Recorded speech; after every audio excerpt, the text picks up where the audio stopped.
Kali ini saya mau nunjukin poin-poin tertentu yang penting banget untuk pengecekan tegangan pada audio mixer asli Speed Up 4 yang rusak nggak ada suaranya. Saat ini kabel headset udah terpasang ya, terus koneksinya udah saya pindahin ke Bluetooth dan saya putar musik, tapi suara musiknya tuh nggak kedengeran meskipun monitor phones-nya tuh dihidupkan seperti ini. Jadi nggak ada suara musik gitu meskipun udah connect. Jadi audio mixer ini kemarin cuma setengah mati, akhirnya sekarang mati gitu. Mati nggak ada suaranya maksudnya. Volume untuk main juga udah dibesarin. Terus volume untuk Bluetooth-nya, untuk musiknya, itu juga udah dibesarin. Tapi yang ada tuh cuma suara kemeresek aja teman-teman. Kalian nggak bisa ngedengerin suaranya ya, karena nggak saya konekin ke amplifier, cuma saya konekin ke headset dan sekarang lagi saya monitor. Pokoknya intinya kayak gitulah. Intinya suara musiknya tuh nggak ada gitu. Yang ada cuma suara kemeresek doang. Poin yang paling penting dalam pengecekan adalah mengetahui bagian mana power supply-nya. Power supply-nya yang ini loh teman-teman.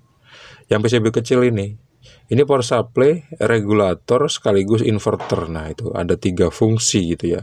Mungkin kalau misalnya kalian ada yang lebih jelas untuk nunjukin perbedaan antara inverter, power supply, dan regulator, bisa tulisin di kolom komentar ya. Yang jelas ini adalah regulator gitu, dan power supply dan inverter gitu. Kenapa kok inverter saya sebut? Karena input yang digunakan adalah charger ya, charger dari asli Speed Up 4 yang tegangan outputnya untuk mensuplai papan ini adalah 5 volt di kabel yang ini ya. Tuh sekarang ada suara jeduk gitu, aduh, tuh ada keanehan gitu teman-teman, ada suara jeduk-jeduk kayak gitu, seperti ada loncatan listrik yang nggak diharapkan atau nggak diinginkan gitu. Balik lagi ya, jadi 5 volt tadi itu dirubah tegangannya menjadi tegangan-tegangan tertentu. Tuh. Aneh dia.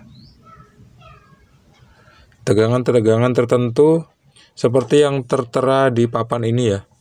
Di papan ini kan ditunjukin nih. Ini yang paling ujung plus 5 volt, kemudian D min, D plus, G itu ground, saya D itu nggak tahu saya apa tuh. Terus plus 48 volt, minus 12 volt, ground, dan plus 12 volt. Nah, mana aja tempat untuk ngeceknya di sini loh teman-teman.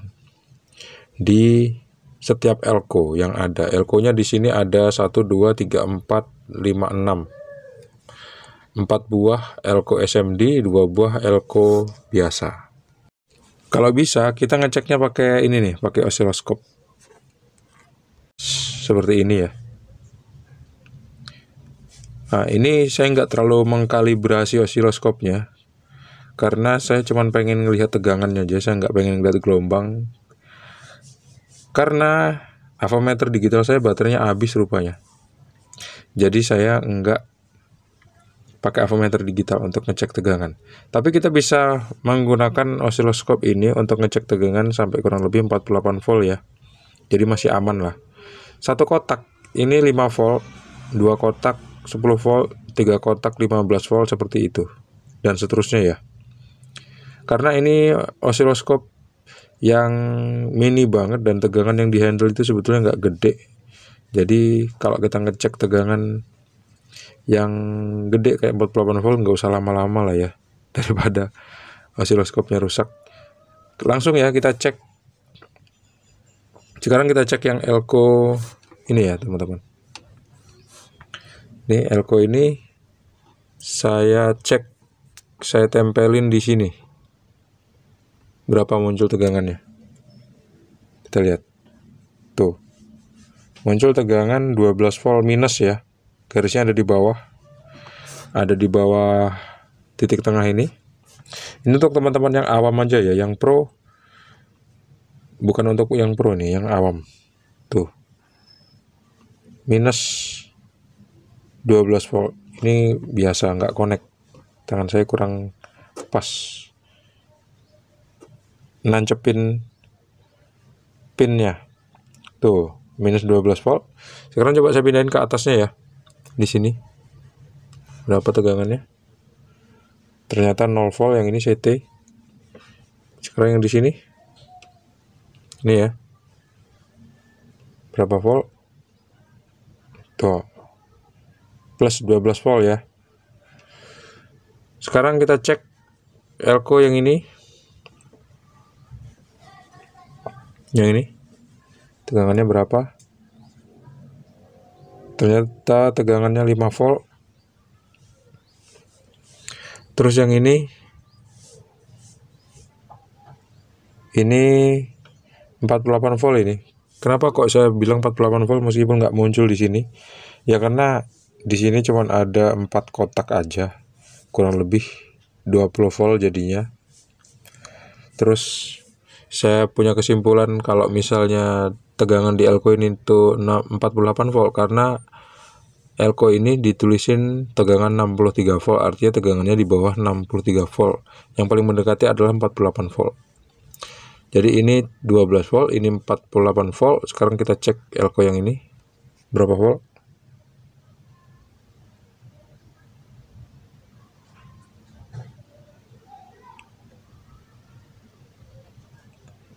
Nggak connect nih, kurang pas. Nah tuh, ternyata dia plus 5 volt. Oke, sekarang saya cek elko yang bawahnya ya.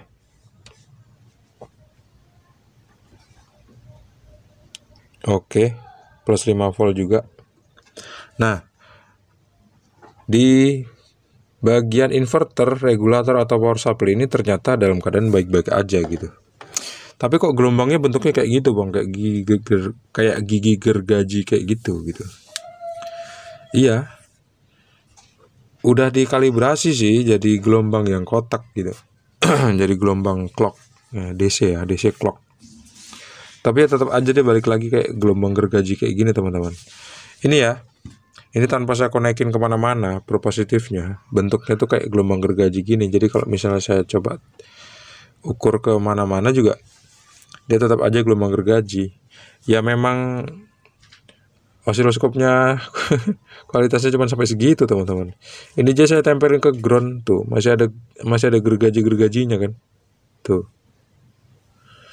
Jadi ya harap dimaklumi aja ya. Kecuali kita pakai osiloskop yang gede. Yang gede pasti harganya mahal, berapa juta gitu. Tapi nggak usah terlalu beli yang mahal-mahal lah ya, karena kan kita bukan inventor. Kecuali kalau kita inventor barulah beli yang mahal-mahal. Sekarang apalagi yang mau kita cek?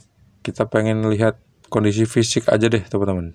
Yang jelas sekarang udah kita eliminasi ya kemungkinan kerusakan yang terjadi itu. Sebelumnya saya curiga kerusakan terletak pada inverter atau regulator atau power supply-nya ini. Ternyata dalam keadaan baik-baik aja ini. Kayak gitu. Tegangan yang keluar juga normal, elko-nya juga masih dalam keadaan baik. Ini induktornya juga nggak panas. Dan ini ada sederet elko. Sederet elko ini bertegangan 48 volt saat tombol phantom power dihidupkan seperti ini. Nah kalau misalnya sekarang kita cek ya, ini kan phantom powernya belum dihidupkan, ini nggak ada tegangannya, 0. Tuh, garis aja kan. Coba sekarang saya hidupkan ya. Tuh, nyala kan. Sekarang kita ukur tegangannya. Tuh, lari lagi. Tuh di atas kan, sampai nggak kelihatan. Sekarang saya lepas. 48 volt teman-teman. Ini 1, 2, 3, 4, 5 nih ada tegangannya semua 48 volt. Nggak jadi masalah di sini.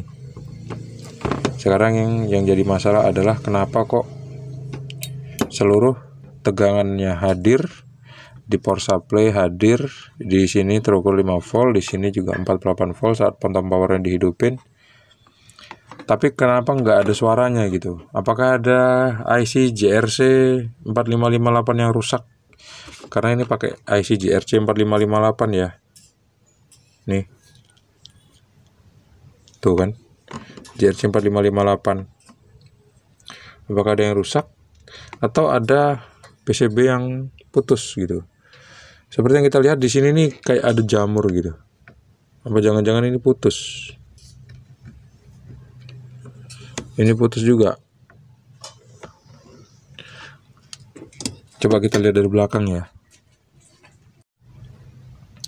Jadi ceritanya tuh kayak ada bekas air gitu loh. Ini nggak tahu dari mana nih. Dari yang jelas bukan dari saya.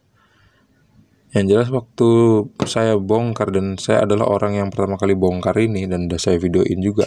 Ternyata memang kayak ada bekas air-airnya gitu loh.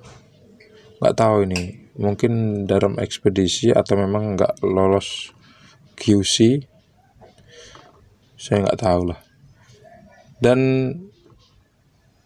ternyata di atasnya tuh ada solderan yang kayaknya ada solderan, ada PCB tuh yang kayak rusak gitu loh teman-teman.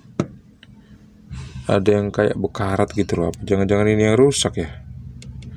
Kalau untuk ngecek IC JRC 4558 rusak itu saya belum tahu gimana caranya. Soalnya kalau IC itu kan nggak bisa dicek ya. Nggak bisa dicek pakai ampermeter digital. Kalau kita menggunakan osiloskop pun kita harus tahu bentuk gelombangnya seperti apa gitu. Coba nanti saya cari referensi lagi ya untuk JRC 4558. Di sini penyakitnya ada macam-macam. Yang kemarin phantom powernya nggak hidup, atau phantom powernya ini dihidupin tapi nggak ada efek yang keluar. Phantom power. Efeknya itu pertama kali mati. Habis itu efeknya nggak berfungsi lagi. Habis itu sekarang suaranya hilang teman-teman. Bahkan di monitor pun nggak ada suara yang keluar di headset. Kayak gitu ya. Setelah saya tahu gimana caranya ngecek IC JRC 4558 atau mengetahui bentuk dari mengetahui kerusakan pada komponen-komponen selain power supply, elko yang ada ini, nanti saya bakal balik lagi untuk menunjukin ke kalian semua. Terima kasih sudah menonton video ini. Jangan lupa untuk klik like, subscribe, dan membagikan video ini ke teman-teman kalian. Assalamualaikum warahmatullahi wabarakatuh. See you and bye-bye. Bye-bye.